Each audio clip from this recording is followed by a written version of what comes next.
মুগ্ধ যখন মারা গেছে আমাদের যেদিন মারা গেল ওই দিন বিকালে মারা গেছে 18 তারিখে, তখন আমি জিনিসটা জানতে পারি বাংলাদেশ টেলিফোন যোগাযোগ বিচ্ছিন্ন ছিল। পরের দিন সকালে মুগ্ধর চাচা জাতিসংঘের থেকে মানিক ভাই মানে ডাক্তার, উনি আমাকে ফোন দিয়েছে বাংলাদেশে কিভাবে যোগাযোগ করা যায়। কারণ মুগ্ধর আব্বু ছিল ওই দিন চট্টগ্রামে ওনার বড় ছেলের ইয়ার কাছে ছিল, বাসায় ছিল। ওইখান থেকে ওরা ওই দিন আর আসতে পারে না ঢাকা, পরের দিন সকালে আসছে। তখন টেলিফোনে কোনো কথা শোনা যাইতেছে না। তখন আমি ফেসবুকের মাধ্যমে দেখতে পেলাম যে আমার ভাতিজা মুগ্ধ বিস্কুট এবং পানি বিলি করতে গিয়ে শহীদ হয়ে গেছে। তখন আমি যে কোনো কিছুর বিভিন্নভাবে টেলিফোন যোগাযোগ করার চেষ্টা করছি। অনেকে কথা শুনছে, অর্ধেকটা মুগ্ধ শুনে আবার কথা শুনে না, এরকম শব্দ। অনেক ট্রাই করার পর কিছু সংখ্যক আত্মীয় স্বজনকে আমি জানাইতে পারছি যে মুগ্ধ মারা গেছে। কারণ আমি যেহেতু বিদেশে আছি, বিদেশে আমি ওপেন মনে কথাটা বলতে পারতেছি, কিন্তু বাংলাদেশে এটা হইতেছে না। মুগ্ধ হয়েছে মীর মুস্তাফিজ বাবুল ভাই, ওনার ছেলে মুগ্ধ। ওরা 3 ভাই, মুগ্ধ এবং স্নিগ্ধ, 2জন যমক। এর মধ্যে মুগ্ধ শহীদ হয়েছেন আর স্নিগ্ধ জীবিত আছেন। মুগ্ধ ছিল খুলনা ইউনিভার্সিটিতে গণিতে অনার্স কমপ্লিট করে ঢাকা বিউতে ভর্তি ছিল এবং পাশাপাশি ফ্রিল্যান্সিং করে বাংলাদেশের জন্য অনেক রেমিটেন্স সে নিয়ে আসছে। এবং ফাইবার থেকে তার নামে একটা দুঃখজনক একটা প্রকাশ করছে ফাইবারের ওয়েব পেজ থেকে, আপনারা অবশ্যই দেখছেন। আর মুগ্ধ যেহেতু আমার ভাতিজা, আমার মুখে না শুনে সারা দেশের মানুষ মুগ্ধ সম্বন্ধে বলতেছে। আমার যেহেতু ভাতিজা, আমি তো আমার ভাতিজাকে ভালোই বলবো। তারপরও আপনারা মুগ্ধ সম্বন্ধে সারা বাংলাদেশ, সারা ওয়ার্ল্ডে মুগ্ধ কিনে সবাই লেখালেখি করতেছে মুগ্ধ কেমন ছেলে ছিল। মুগ্ধর টোটাল হয়েছে এরা 4 জন, এক হুফু। এর মধ্যে হচ্ছে বড় বাবার নাম হচ্ছে মীর মুস্তাফিজ, আর দ্বিতীয় চাচা হয়েছে ইঞ্জিনিয়ার শফিকুর রহমান মুকুল ভাই, উনি ইমিরাটসের দুবাইয়ের ইঞ্জিনিয়ার।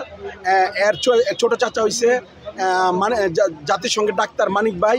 এর আরেকটা ছোট চাচা হয়েছে বিপ্লব, ও আমেরিকা থাকে। ওর এক হুফু রুজিয়াপা। এখন আপনি আর ওর দাদা ছিল বাংলাদেশের বিমান বাহিনীর ইঞ্জিনিয়ারের প্রফেসর।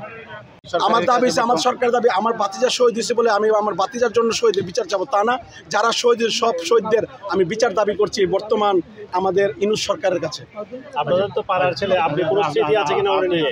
ধন্যবাদ। আমি আসলে আমাদের গ্রাম কাজীপাড়া, ব্রাহ্মণবাড়িয়া 0 পয়েন্টে।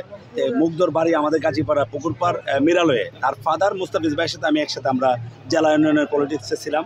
আমি সিনিয়র ভাইস প্রেসিডেন্ট, উনি প্রেসিডেন্ট ছিল।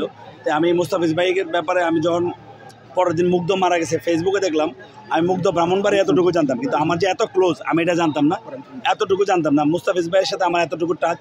আমার কাজীপাড়ার আরেক বড় ভাই মাইনুল ভাই বলো যে আরে মুগ্ধ, তুমি মুস্তাফিজ ভাইয়ের ছেলে। মুগ্ধর মতো একটা ছেলেকে তৈরি করা বাংলাদেশে যে কোনো পরিবারের পক্ষে সম্ভব না। সে ছিল অত্যন্ত ব্রিলিয়ান, আমাদের কাজীপাড়ার গর্ব একটা ছেলে ছিল। সে ফ্রিল্যান্সিং করে, আপনারা জানেন, ইতিমধ্যে জেনেছেন। হি ওয়াজ এ ভেরি ট্যালেন্টেড বয়। তার ওই কলেজের সে এবং বিএনসিসি করতো, ওইটার সে আহ্বায়ক ছিল, একটা প্রোগ্রামও করেছে এবং সে অত্যন্ত ট্যালেন্ট ছিল। তার মতো ছেলে ব্রাহ্মণবাড়িয়া কাজীপাড়াতে আরেকটা মুগ্ধ তৈরি করা মানে অসম্ভব। এটাই আমাদের প্রাণের দাবি। মুগ্ধর পাশাপাশি মুগ্ধর মতো আরও অনেক ট্যালেন্টেড ছেলেরা যারা আমাদের রতনপুর আরেকটি ছেলে, সে আপনারা জানেন যে নাসার যে সে ইঞ্জিনিয়ারিংয়ে সে চান্স পেয়েছিল এবং সে এই যে রোবট তৈরি করেছিল এবং ড্রোন তৈরি করেছিল আমাদের ব্রাহ্মণবাড়িয়া নবীনগরের রতনপুরের ছেলে। এইরকম অসংখ্য মুগ্ধদেরকে যেভাবে খুনি হাসিনা অকাতরে তারা গুলি চালিয়েছে, পাখির মতো গুলি করে মেরেছে, এই সব হত্যাকাণ্ডের জন্য আমি শেখ হাসিনাকে বাংলার বুকে এনে তার ফাঁসি দাবি করছি। আপনাদের সবাইকে ধন্যবাদ।